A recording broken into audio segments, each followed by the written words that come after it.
Good morning, gentlemen. Mr. Edwards, I understand that you appear to prosecute this matter. Yes, Your Honour. It's a case involving Mr. Max Melba, who's been charged with offences of theft and unlawful assault. That's correct, Your Honour. The count of theft will require Mr. Melba's consent to summary jurisdiction to proceed. Thank you. Mr. Barnes, you appear for the defendant in this matter. I do, Your Honour. Are you instructed to consent to jurisdiction? He consents to summary jurisdiction, and if Your Honour's happy to do it this way and take pleas through me, he pleads not guilty in relation to both charges. Thank you. And Mr. Edwards, I understand there are some preliminary matters that are agreed and that you just wish me to be advised of. Yes, Your Honour. In terms of the agreed facts, there's no CCTV footage that was obtained that can be relied upon by the prosecution. There was a no comment record of interview. The central issue from the prosecution's perspective will be one surrounding the rules of identification evidence and a case where it wasn't suitable to conduct an identity parade in the matter. Well, thank you very much. So, Mr. Edwards, you're ready to commence the case? Yes, I am, Your Honour. We have two civilian witnesses. Mr. Edwards, you can call your first witness. Your Honour, the prosecution calls Maria Mercedes.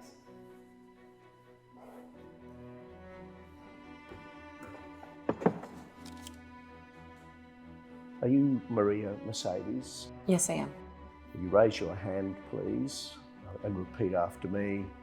I promise to tell the truth, I promise to tell the truth, the whole truth, the whole truth, and nothing but the truth. and nothing but the truth. Thank you. Mr. Edwards. Thank you, Your Honour. Miss Mercedes, can you please tell His Honour your full name? Maria Mercedes. And do you work at the Moorabbin Coles? I do. Now, I just want to take you back to a Wednesday 2 years ago. Were you working that day? I was. We were working at around 1 o'clock in the afternoon. I was.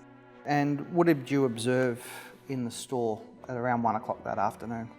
I saw two men in the sock aisle taking items from the shelf. I just want to stop. The two men, what were they wearing? Black hoodies. Can you recall anything else about what they were wearing? No, I don't recall. And when you say stealing socks, can you please describe to His Honour what you mean by that? One of them took a pair of socks off the shelves and put it in his pocket. And what did you do in response to seeing that man put a pair of socks in his pocket? I screamed at them. What did you scream? I screamed, "Get out." And what did they do? They ran off. What did you do in response to them running off? I tried to chase them, but I lost them.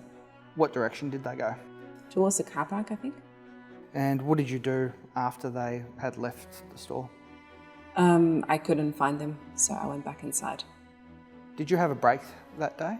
Yes, I did. What time was that break? Around 2 p.m. And where did you go for that break? I went outside the back of the store. And what did you observe during that break? I saw one of them wandering around. What was that person wearing? A black hoodie. When you saw that person wearing a black hoodie on your break, how far away were you?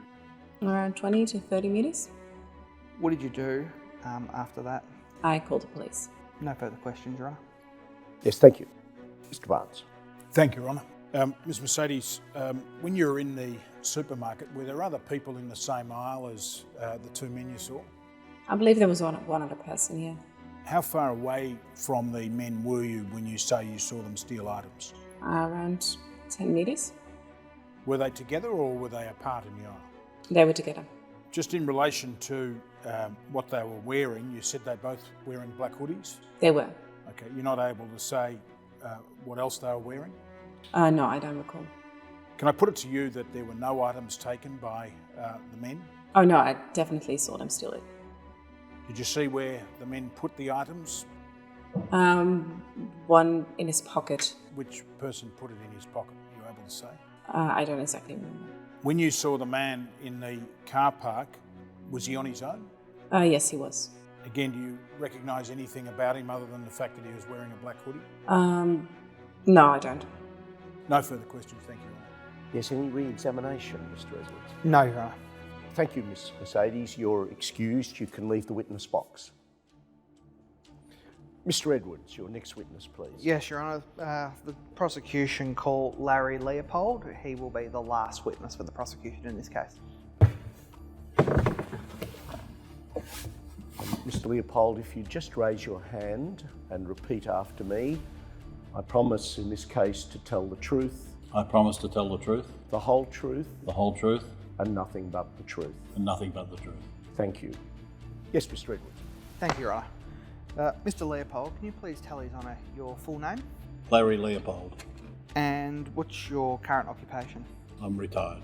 Now, I just want to take you back to the Moorabbin Coles supermarket 2 years ago. Yes, I believe it was a Wednesday. it was pension day. Why'd you go there? I always go there on pension day to do my shopping. How'd you get there? Drive my car. Where did you park? I parked out in front of the store. My normal spot was taken. And where did you go after you parked your car? I just hopped out of the car and walked towards the supermarket to do my shopping. What did you see as you're walking towards the supermarket to do your shopping? I saw two gentlemen, dressed in hoodies, running out of the store at a rapid rate, which looked very suspicious. I just want to focus on the hoodies. Can you please tell His Honour what colour they were, if you can recall? Black, I believe. Can you recall anything else about their clothing? One of them, I thought they were wearing different coloured tracksuits. One of them had grey tracksuit pants and the other one had a lighter, perhaps a beigey sort of brown colour. Are you sure about either of those colours? That's my memory. What were the men doing? Running at quite a rapid rate. It looked quite suspicious. Could you see anybody running behind them? I couldn't see anybody running behind them, but I could hear someone yelling from the store, which sounded like stop or something, words to that effect. What did you do in response to that? I thought that perhaps I could intervene. Reasonably big bloke, so I sort of lunged at the first one coming towards me in an attempt to stop him. And what happened as you attempted to lunge at them? He got in first and basically hit me fairly solidly in the jaw. And what happened after you got hit fairly solidly in the jaw? The next thing I remember was a young lady assisting me up off the floor of the car park where I was lying. Can you recall which man struck you? I believe it was the one with the grey tracksuit pants, my memory. In terms of the strike to your jaw, can you please tell me if you suffered any injury from that? No, the jaw was sore for a while after that and I had a few headaches, but that was sort of pretty much the extent of the long-term injury. Thank you. Nothing further for this witness, Your Honour. Yes, thank you, Mr. Edwards. Yes, Mr. Barnes. Thank you, Your Honour. Mr. Leopold, just in relation to the two men, you didn't see them carrying anything? Not that I noticed, no. And just in relation to the man who you say struck you, he was wearing grey tracksuit pants. That's how I remember it, yes. And he was closest to you when he struck you? Yes, he was, yes. Did you see where the other man was when you were struck? No, I think I was pretty much concentrating on that at the time. I didn't really notice the second man so much at that time. Okay, thank you. No further questions, Your Honour. Any re-examination? No re-examination, and that's the case for the prosecution. Yes, thank you.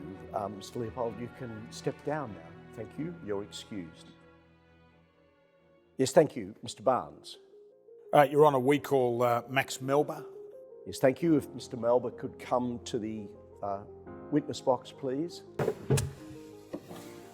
Yes, now, Mr. Melba, if you would just raise your hand, please, and repeat after me. I promise to tell the truth, I promise to tell the truth, the whole truth, the whole truth, and nothing but the truth. and nothing but the truth. Yes, thank you. Mr. Barnes. Thank you, Your Honour. Mr. Melba, can you tell the court your full name, please? Max Melba, Okay. And your occupation? unemployed. Okay. Now, you've heard some evidence in the court today that 2 years ago you and Gary Graythorne were in a supermarket in Moorabbin. You've heard that evidence? Yes, Can you tell the court what you were doing in that supermarket? I was just wandering around. You've heard an allegation that you stole some items, some socks from the supermarket. What do you say about that allegation? I'm innocent.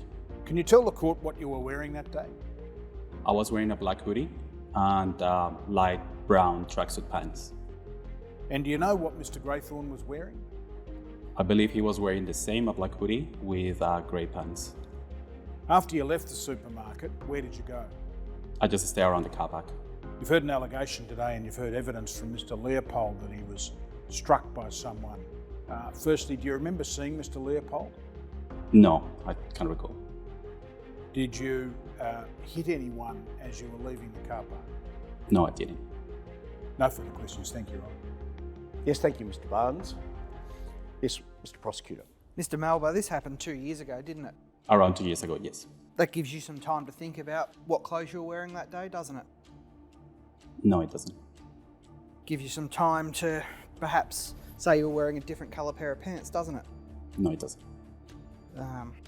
You're making all your evidence up today, aren't you? No, I'm not. You stole the pair of socks, didn't you? I didn't. You struck Mr. Larry Leopold when you left the supermarket. No, I didn't. You're just blaming your friends so you don't get into trouble, aren't you? No. No further questions, Your Honour.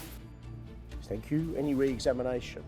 No re-examination, Your Honour. Yes, thank you. You can step down, Mr. Melba. Thank you.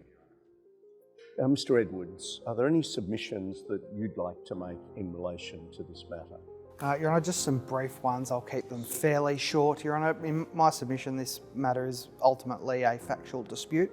Yes. What is a consistent narrative amongst the civilian witnesses called by the prosecution are the consistent points of a black hoodie. Men were at the store wearing black hoodies. They were observed by Miss Mercedes to take an item of being socks and placed into the pocket of a man wearing a black hoodie. Those men in black hoodies ran out. They then ran into the vicinity of Mr. Leopold wearing black hoodies, whereupon one struck Mr. Leopold.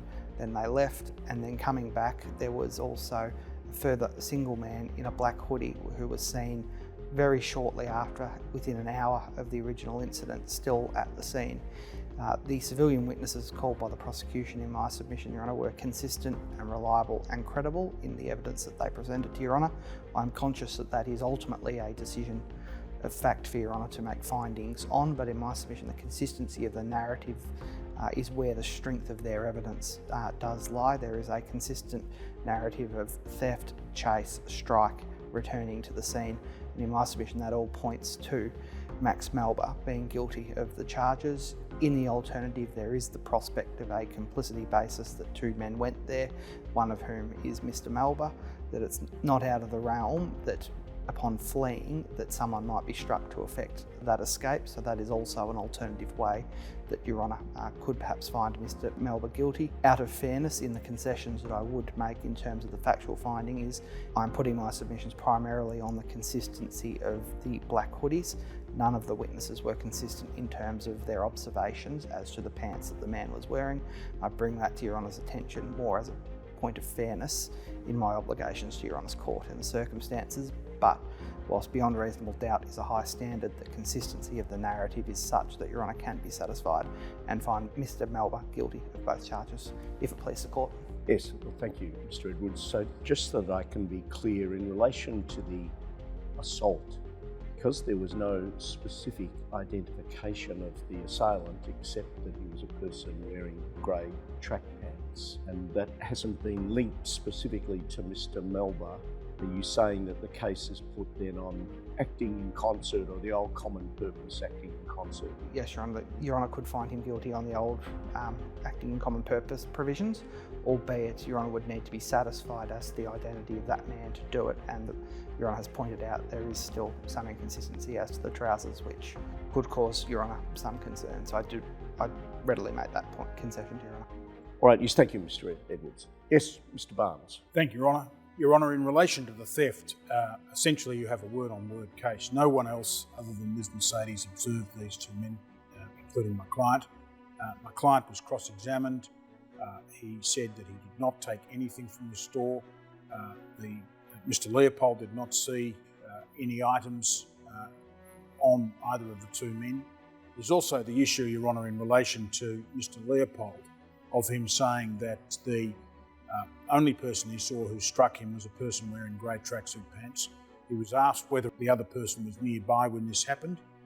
He said he couldn't be sure or no. And the evidence in this case is clear that my client was wearing the reddy brown tracksuit pants. He gave that evidence, it's uncontradicted.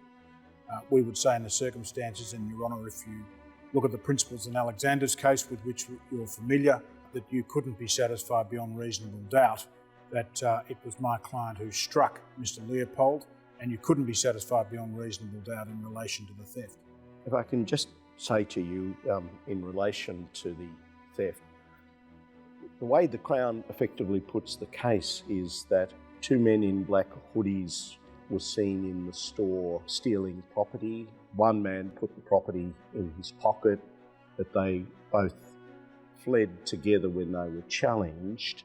And then an hour later, the store manager, who said she saw the theft take place, sees one of those men in the car park, and she immediately calls the police. Now that's quite a compelling identification in those circumstances, isn't it? Well, it's a compelling identification in the sense that she says she sees two men in the store and she sees one of those men an hour later. But the key point we would say, Your Honour, is that there's no identification of a person wearing a black hoodie and red tracksuit pants. It's simply two men wearing black hoodies. That's it. And yes, there's an identification an hour later, and yes, my client did give evidence that he was in the car park about an hour later. But going back to the question of what happened in that aisle, we would say there's simply no evidence that it was my client who seized the items. And furthermore, there's no evidence that they were close by. They might have been in the store together, they might have been friends, one might have fled, the others fled with him, but there's clearly doubt as to who actually did the stealing. Well, thank you, gentlemen. Just give me a couple of minutes to write up my notes and I'll rule on this matter. As Your Honour pleases. 2 years ago, on a Wednesday at a store at Moorabbin, two men in black hoodies were seen to steal some property. They were seen by the store manager, Miss Mercedes. The matter took place over a very short time span, and Miss Mercedes could really only identify both offenders by what they were wearing, which were black hoodies. She called out to the men, they ran away. She tried to follow them, but she lost sight of them. At around the same time, two men in black hoodies were seen leaving the store by Mr. Leopold. He heard someone calling out. He went to stop one of the men. He was struck by that man, and the two men left the area. Mr. Leopold was unable to give any strong identification of the two men, other than that they were wearing black hoodies, and that the man who struck him, he thought, was wearing grey track pants. At about 2 p.m. on the same day, which is an hour after the alleged shop steal, Miss Mercedes said she was having a smoke and she saw a man in a black hoodie 20 or 30 metres away, who she says was the man she saw in the supermarket. She called the police. The police attended and arrested Mr. Melba. Mr. Melba made a no-comment record of interview, which he is entitled to do. No items of property were found on him. He was not found with another man, and he's given evidence in this court that he did not take anything.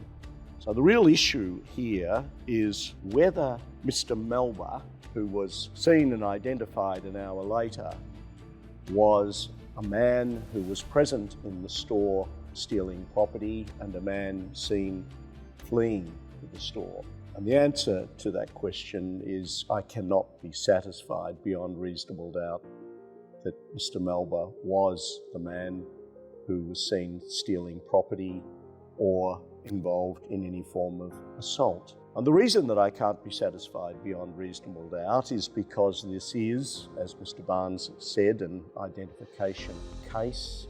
Identification cases are incredibly difficult.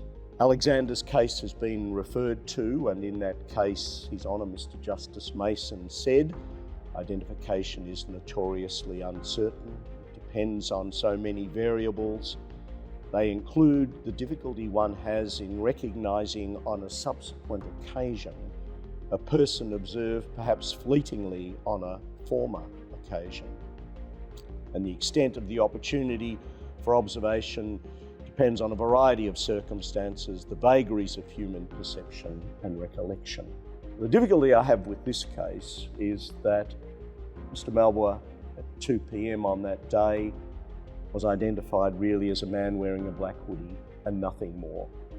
There is nothing else that links him to the offending, and in those circumstances there could be no way that the criminal standard of proof beyond reasonable doubt is satisfied. So the charges will be dismissed. Yes, thank you, gentlemen.